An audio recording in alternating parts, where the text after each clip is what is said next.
কথায় আছে, সময়ের পূর্বে আর ভাগ্যের বেশি কেউ কিছুই পায় না।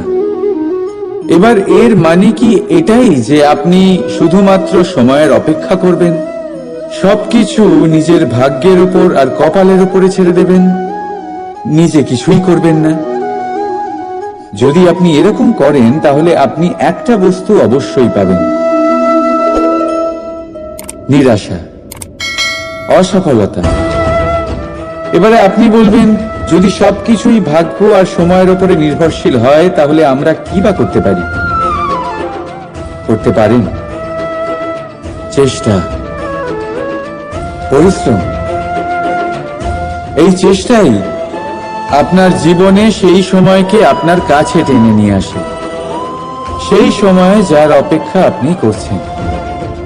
আর এই ভাগ্য তার সামনেই নত হয় যে সর্বদা পরিশ্রম করতে থাকে। রাধা রাধা। সংসারে সমস্ত জায়গায় এই ব্যবসা চলতে থাকে। কারোর আসল চেহারা যদি জানতে হয় তাকে স্বাধীনতা দিয়ে দেখুন। যদি কারোর মনের শুদ্ধতা জানতে হয় তাহলে তাকে ঋণ দিন। যদি কারোর গুণ জানতে হয় তাহলে তার সাথে একসঙ্গে বসে ভোজন করুন। যদি কারোর ধৈর্যের পরীক্ষা নিতে হয় তাহলে তাকে তার প্রিয় কাজ করতে বারণ করে দেখুন। যদি কারোর ভালো দিক জানতে হয় তাহলে তার থেকে পরামর্শ নিয়ে দেখুন। এক অনুভূতির বদলে অন্য এক অনুভূতি বিনিময় করতে হয়। কিন্তু এই সংসারে একটাই এমন অনুভূতি আছে যেটা দেখার জন্য, যেটা পাওয়ার জন্য আপনাকেও ঠিক সেই অনুভূতিটাই দিতে হবে, আর সেটা হলো প্রেম। যদি কারোর ভালোবাসা দেখতে হয় তাহলে তাকে নিঃস্বার্থ ভালোবাসা দিন। যদি কারোর থেকে ভালোবাসা পেতে চান তাহলে তাকে নিঃস্বার্থ পরিশুদ্ধ ভালোবাসা দিন। রাধা রাধা। কর্ম। মানুষ সর্বদা কর্ম করতে থাকে, আর এই কর্মের জন্যই তাই আবশ্যক নয়, তার থেকে বেশি জরুরি হলো এই খারাপ কর্মকে বোঝা আর তার থেকে দূরে থাকা। কারণ যখনই আপনি কোনো সঠিক কাজ করেন বা ভালো কাজ করেন, কেউ তা মনে রাখে না। কিন্তু এই সংসারে বিষয়টা হলো এরকম, আপনি একটা খারাপ কর্ম করুন আর সেটা সবার মনে থাকে। এই খারাপ কর্ম কাজলের এক কৌটোর মতো হয়। আপনি যতই চেষ্টা করুন বাঁচিয়ে ব্যবহার করার, কিন্তু এই কালিমা কোথাও না কোথাও অবশ্যই লেগে থাকে। সেই জন্য জীবনে ভালো কর্ম অবশ্যই করুন, কিন্তু তার থেকেও বেশি জরুরি হলো এই খারাপ কর্মের থেকে দূরত্ব বজায় রাখা, আর এটা অবশ্যই করবেন। রাধা। না কমতি থাকে তাদের চেষ্টায়, তাহলে কেন এরা পিছিয়ে পড়ে? এর উত্তর বড়ই সরল। এই সংসার আপনাদের বলি কিভাবে। আপনারা সকলে সংসারে মহান কাজ করতে চান, সেই মান, সেই সম্মান পেতে চান যা এর আগে কেউ কখনো পায়নি। কিন্তু আপনার সমস্যা এটাও যে এই কাজে সংসার আপনার সাথে থাকছে না। বড়ই অদ্ভুত ব্যাপার। দেখুন, ভুলে যান গোটা সংসারকে, জীবনে একা একা এগিয়ে চলুন। গঙ্গোত্রী থেকে যখন একটি জলের ফোঁটা বেরোয় তখন সেটা শুধু এক বিন্দু জল। তারপরে যখন সে তার যাত্রা শুরু করে অন্য জলের ফোঁটার সাথে মিশে, তখন সে স্রোতে পরিণত হয়, গঙ্গাতে পরিণত হয়। যদি আপনি জীবনে এগোতে চান তাহলে একলা এগোতে শিখুন, নির্ভীক হয়ে, সাহসের সাথে, ধনাত্মক চিন্তা নিয়ে জীবনে এগিয়ে চলুন, একা এগিয়ে চলুন। আর দেখবেন সেই মান, সেই সম্মান আপনার জন্যই অপেক্ষা করে আছে। রাধা রাধা। শোনা। তারপর একজন জ্ঞানী ব্যক্তি ওনাকে বললেন যে আপনার জামা কাপড়ের যে রং সেটা বিপদকে আমন্ত্রণ জানাচ্ছে, এই জামা কাপড়গুলিকে পাল্টে ফেলুন। উনি সেগুলো পাল্টে ফেললেন, তাও সমস্যার সমাধান হল না। আবার একজন জ্ঞানী ব্যক্তি বললেন যে আপনার আশেপাশে যে মানুষজন রয়েছে তারা এটা চায় না যে আপনি সফল হন, তারা আপনার ক্ষতি চায়, তাদের সাথে সমস্ত সম্পর্ক ভেঙে ফেলুন। তো উনি সম্পর্ক ভেঙে ফেললেন, কিন্তু তাতেও ওনার জীবনে কোনো পরিবর্তন এলো না। তার মানে তিনি বাড়ি পাল্টালেন, জামা কাপড় পাল্টালেন, সম্পর্ক পাল্টালেন, যেটা পাল্টালেন না তা হলো স্বভাব। এই যে স্বভাব, এটা অত্যন্ত গুরুত্বপূর্ণ। এই স্বভাবই আপনার ব্যক্তিত্ব তৈরি করে। তাই নিজের স্বভাব শুধরে ফেলুন, তাতে ভালো পরিবর্তন আনুন, সবকিছু ভালোই হবে। রাধা রাধা। এই প্রদীপ দেখতে পাচ্ছেন আপনি, নিজেও জ্বলে আর এই বাতিকেও জ্বালিয়ে রাখে, আর এই সংসারকে প্রদান করে প্রকাশ। অন্ধকারাচ্ছন্ন ব্যক্তিকে প্রদান করে আশার আলো। কিন্তু এটা কখনো ভাবে না যে সেই মাটি কেমন হবে যা দিয়ে এটা তৈরি করা হয়েছে, সেই কুমোর কেমন হবে যে একে আকার দিয়েছে। ভাবে না যে একে কিনেছে তার বাড়ি কেমন হবে, তা কতটা সুসজ্জিত। কিচ্ছু নয়, কি করুন। রাধা রাধা। আপনি নিশ্চয়ই দেখে থাকবেন যে প্রদীপের নিচে অন্ধকার থাকে। যে প্রদীপ সংসারকে আলোকিত করে সেই প্রদীপের নিচেই অন্ধকার। এবারে অনেক মানুষ আছে যারা এই বিষয়টা এইভাবে দেখে যে ব্যক্তি নিজের সমস্যার সমাধান করতে পারে না আর গোটা সংসারকে উপদেশ দেয়। কিন্তু এইটা দেখার আরো একটা দৃষ্টিভঙ্গি আছে, আর সেটা হচ্ছে যে স্বয়ং জ্বলে সংসারকে আলোকিত শুধু সেই করতে পারে যা রাধার বড়ই শীতল হয়। এই সংসারের পথপ্রদর্শক সেই হতে পারে, এই সংসারকে দিশা সেই দেখাতে পারে যার মধ্যে সন্তোষ আর ধৈর্য শক্তি আছে। এবারে দেখুন, এটা অত্যন্ত গুরুত্বপূর্ণ বিষয় যে বিবেক তখনই কাজ করে যখন মন শান্ত থাকে, যখন মন শীতল থাকে। তাই যদি আপনি এই জীবনে কোনো বড় কর্ম করতে চান, তাহলে সর্বপ্রথম আপনার এই মনকে, এই বিবেককে, এই হৃদয়কে, এই আধারকে, এই ভূমিকে শীতল রাখতে শিখুন। ধৈর্য ধরুন। সংসারে এমন কিছু নেই যা আপনি করতে পারবেন না। রাধা রাধা। ঈশ্বর প্রথমেই নিজের একটা স্বরূপ পৃথিবীতে আপনার কাছে পাঠিয়ে দিয়েছেন। সেই স্বরূপ হলো আপনার মাতা, আপনার মা। সেই মা যিনি আপনাকে জন্ম দিয়েছেন, আপনাকে বাঁচতে শিখিয়েছেন, আপনাকে সংস্কার দিয়েছেন। যদি আপনি কখনো কোনো অনুচিত পথে অগ্রসর হয়েছেন, তখন তিরস্কার করে আপনাকে সঠিক পথে এনেছেন। যদি আপনি এই সংসারে অসফল হয়েছেন, তখন তার আঁচলের উষ্ণতা দিয়ে আপনাকে আশ্বাস জুগিয়েছেন। সেই সমস্ত কাজ করেন এই মা যা ঈশ্বরও করেন। সেই জন্য মনে রাখবেন যে এই সংসারে আপনার সবচেয়ে প্রথম ঈশ্বর যদি কেউ থাকে, তাহলে তা আপনার মা। প্রত্যেক প্রতিমাতে ঈশ্বর নাই থাকতে পারে, কিন্তু প্রত্যেক মায়ের মধ্যে ঈশ্বর অবশ্যই থাকে। রাধা রাধা।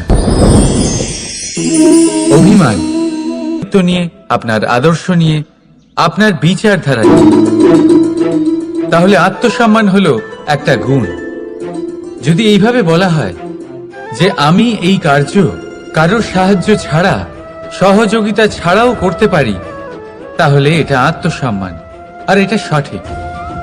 যদি এভাবে বলা হয় যে আমি এই কার্য কারোর সাহায্য ছাড়াই বা কারোর সহযোগিতা ছাড়াই করে ফেলেছি, তাহলে এটা অভিমান, এটাও সঠিক।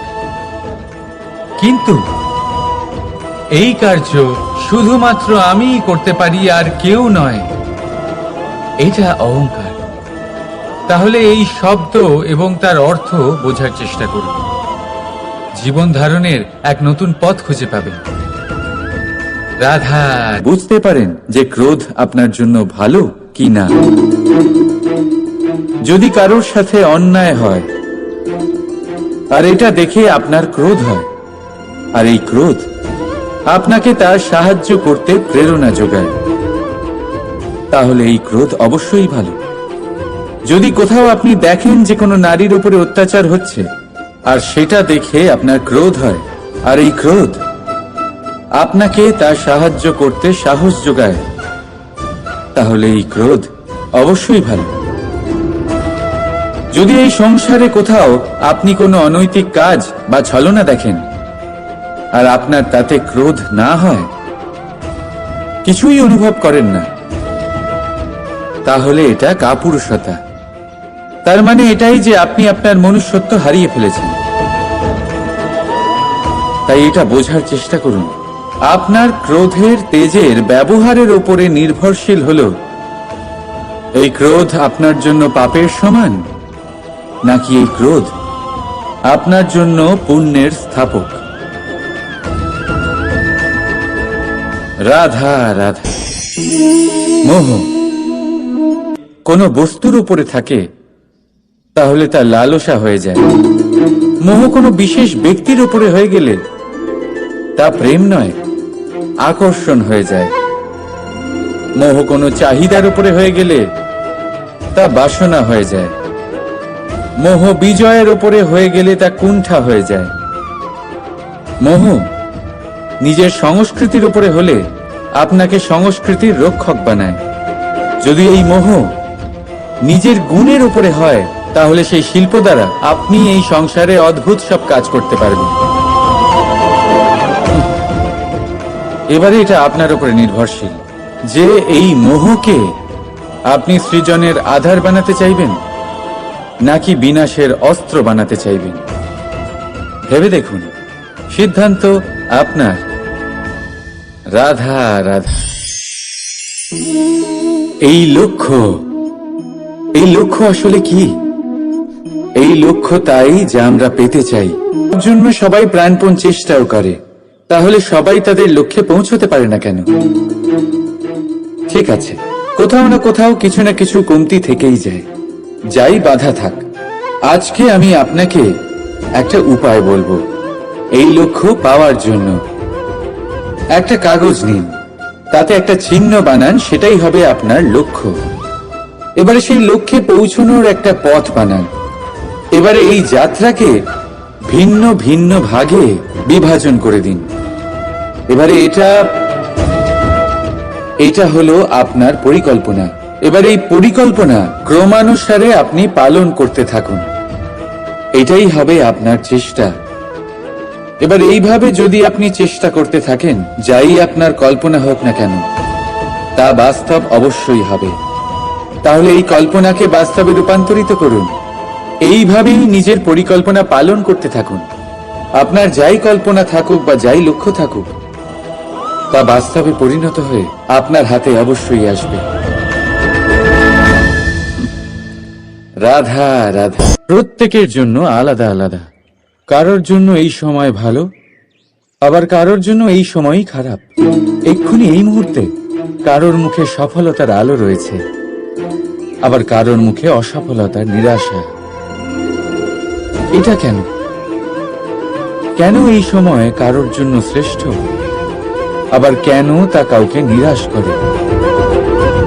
এটার উত্তর হলো আপনার চিন্তা, আপনার কর্ম।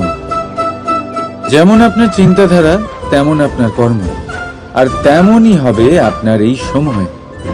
আপনি জীবনে সুখ তখনই পাবেন যখন আপনি কারো তারই আসে যে কখনো কারোর খারাপ চায় না।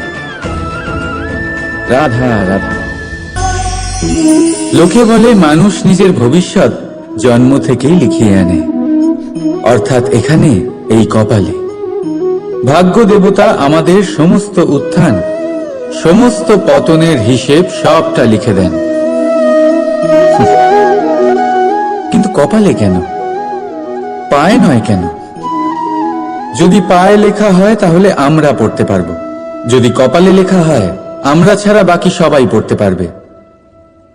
এবারে আমাদের কপাল এখানে তাই প্রতিফলিত হয় যা আমাদের মস্তিষ্কে আছে, আর মস্তিষ্কে থাকে আমাদের ভাবনা। তাই এই ভাবনার ধনাত্মক হওয়া অত্যন্ত জরুরি। এতে বিকাশের জন্য স্থান রাখুন, এতে সবাইকে একসাথে নিয়ে চলার ভাবনা রাখুন, আর বিশ্বাস করুন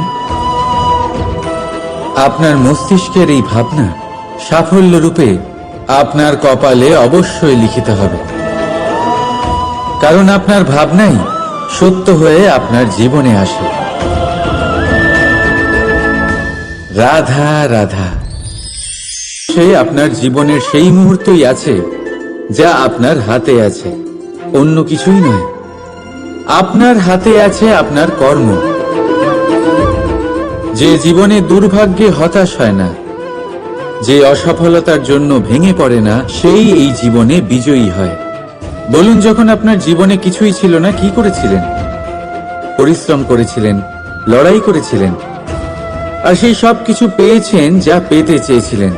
তাহলে আজ সব পাওয়ার পর ভয় কিসের? সেই সব জিনিস কি আপনাকে পরিশ্রম করার থেকে আটকায়? না। সেই জন্য নিজের হাতের রেখায় কখনো নিজের পথ খুঁজবেন না, কারণ এই সংসারে যাদের হাতই নেই তারাও নিশ্চিতভাবে তাদের নিজের পথ নিজেই বানিয়ে নেয়। তাহলে আপনার কি নিয়ে চিন্তা? রাধা রাধা।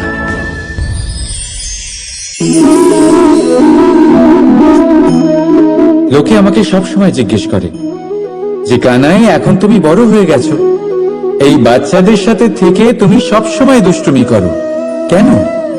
তুমি বড় হয়ে গেছো, বড়দের মতো থাকো।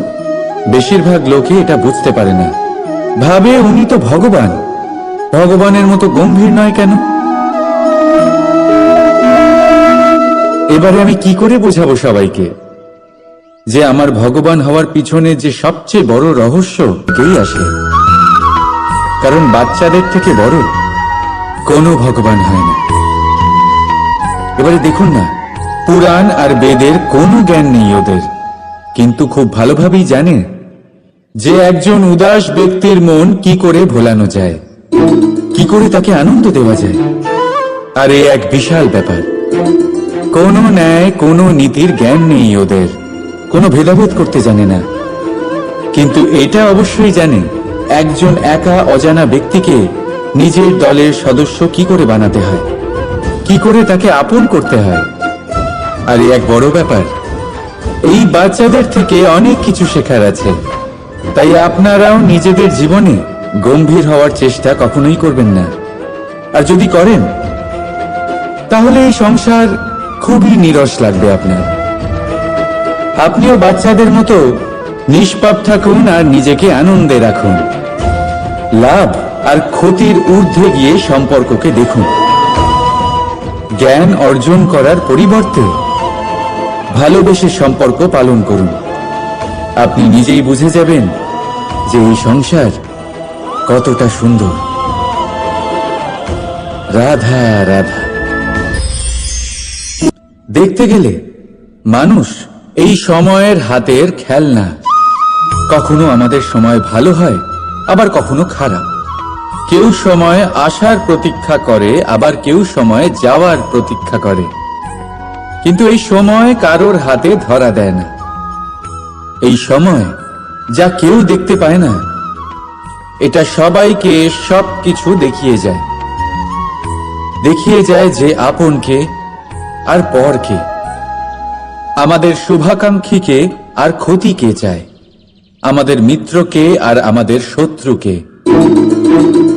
এই সময় আপনাকে দেখায় যে আপনি কতটা শক্তিশালী, সেই সময় আপনাকে দেখিয়ে যাবে আপনি কতটা দুর্বল। এই সময় সব কিছু দেখিয়ে যায়। তাই এই সময় যা এতটা শক্তিশালী, তা আমরা নষ্ট কেন করি? ভেবে দেখুন। এবারে উঠুন আর এই সময়ের সম্পূর্ণ ব্যবহার করুন, এই সময়ের সদ্ব্যবহার করুন। কারণ এই সময়কে ব্যবহার করাটাই আপনার হাতে রয়েছে, আর কিচ্ছু না।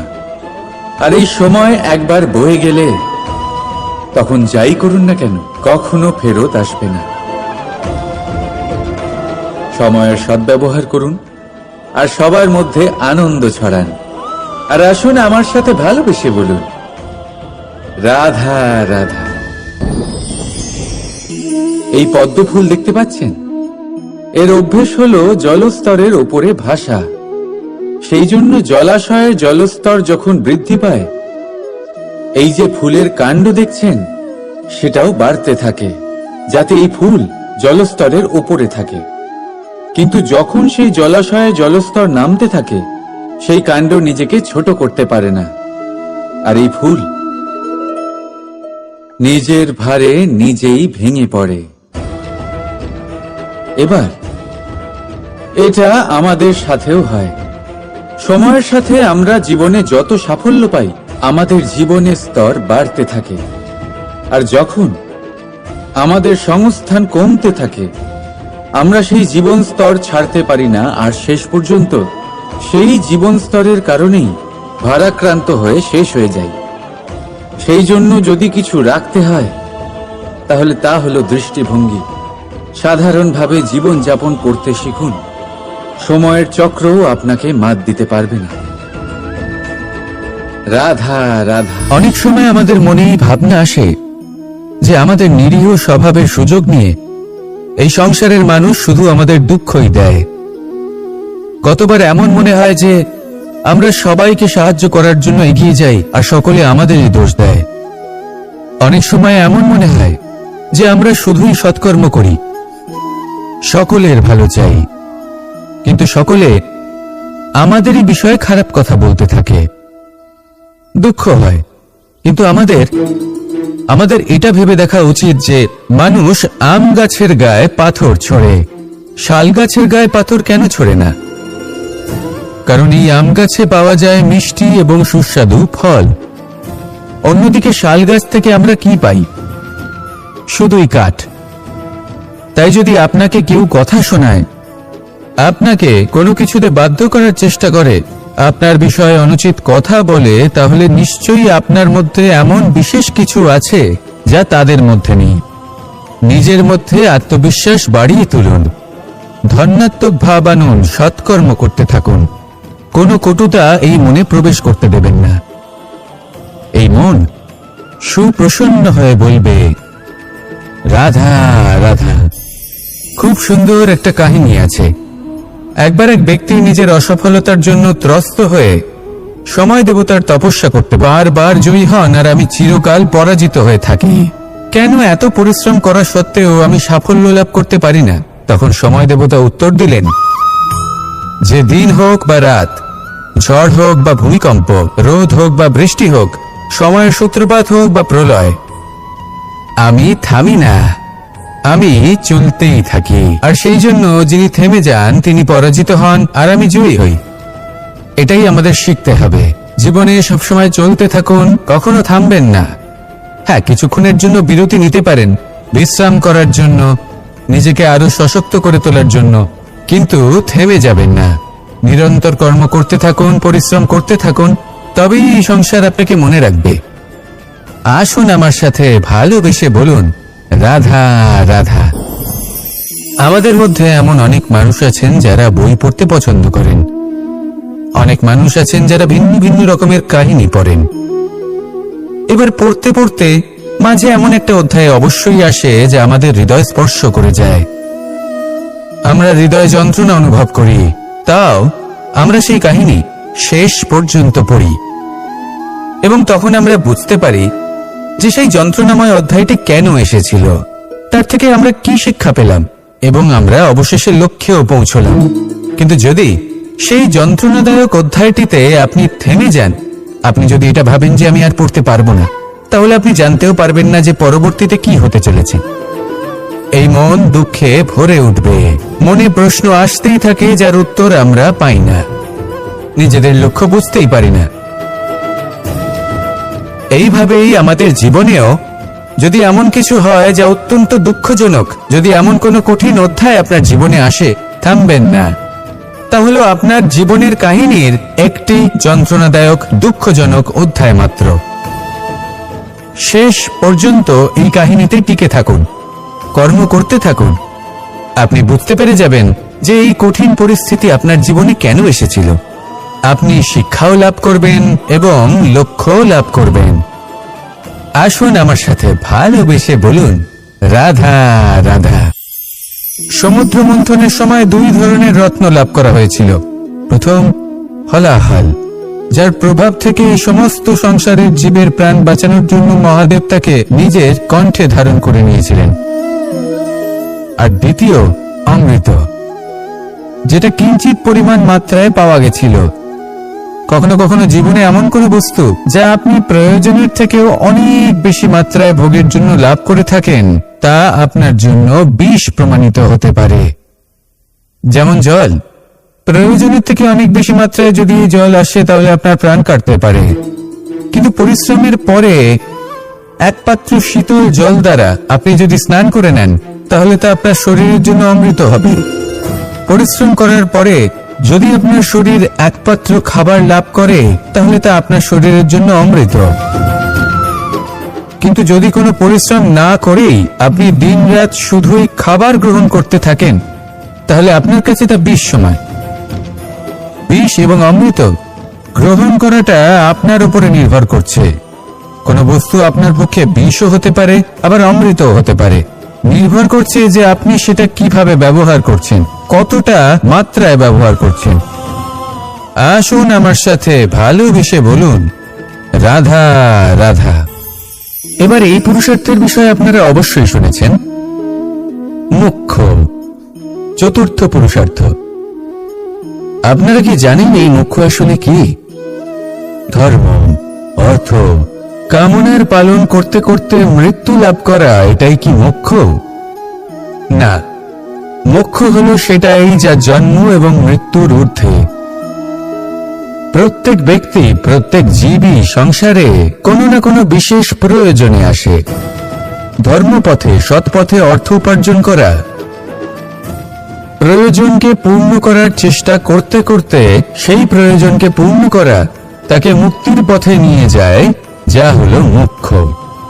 যদি এই মোক্ষ লাভ না হয় তাহলে মানুষ জন্ম এবং মৃত্যুর এই চক্রে বারবার ফিরে আসবে।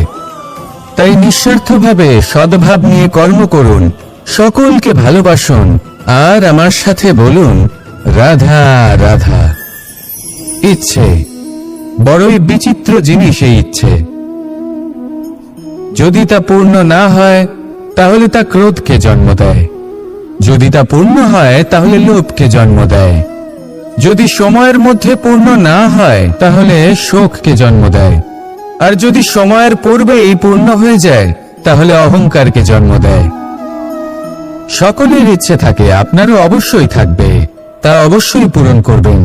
কিন্তু একটা কথা মনে রাখবেন, আপনার এই জীবন, এটা কোনোভাবেই আপনার ইচ্ছে পূরণ করার মাধ্যম নয়। এ হলো ধৈর্য সাধনের এক মাধ্যম, নিয়ন্ত্রণ করার এক মাধ্যম।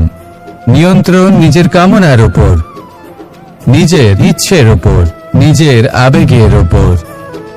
কারণ ইচ্ছে এটা হলো সেই অশ্বের মতো যা একবার লাগাম ছাড়া হয়ে গেলে আপনার হাত থেকে যদি এই লাগাম বেরিয়ে যায় তাহলে তা আপনাকে সোজা বিনাশের পথে নিয়ে যেতে পারে।